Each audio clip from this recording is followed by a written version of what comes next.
Sakataren jami'a a babu ba a san abin da ya faru da Kotu. To a'udhu billahi minash shaitanir rajim. Sallallahu ala nabiyil karim. Na farko sai mu godiya ga Allah. Alhamdulillah. An ce in ya zo gaban goshi ya fi zafi.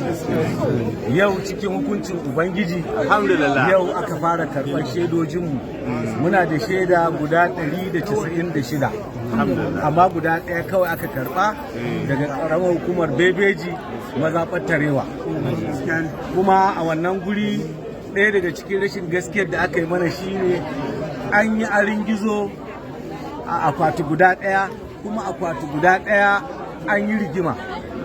Idan ba ku manta ba, ɗaya daga cikin rigimarmu da INEC shine kamar yadda aka yi a majalisar zaben majalisar dattawa da kuma majalisar wakilai, shine cewa duk inda aka yi overvoting wato arin gizo ko aka yi rigima, to nan abubuwan ba a kidayawa da su. Amma da aka zo zaben gwamna sai dokar ta canza, duk gurin da aka yi rigima to wannan gurin gaba daya bai kidaya da su ba. Ina fata kun gane. Don haka gaba daya da overvoting da wato arin gizo da rigima gaba ɗaya kwashe su ya zuba musu. Don haka kun ga kenan yanzu abin da muke bin su, idan an sa wa'annan, in an kwashe wa'annan abubuwa, muna da ƙuri'a 95,000 bayan mun kwashe guda 127 ko da 6 da suke bin mu.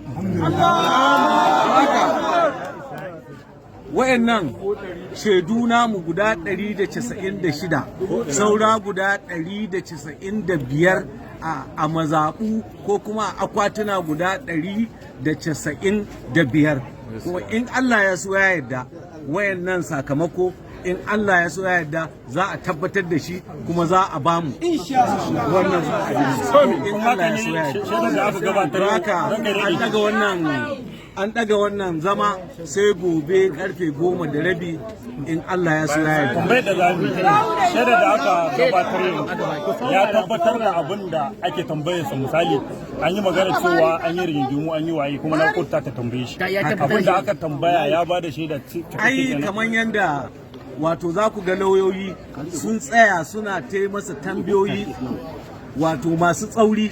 Wani ma ya ce ba shi ne agent ba, ya ce shi ne agent, ya ce bai sa hannu ba, ya ce ya sa hannu, ya ce ya yi bai print ba, ya ce ya yi.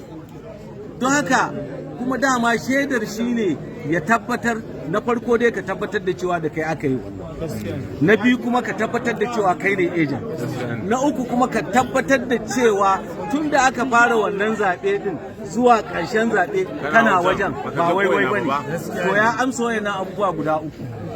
Don haka shaida, su masu shari'a sun karɓi wannan shaida a matsayin wannan 006 da aka yi a Tarewa, sun karɓi shaidar agent ɗin.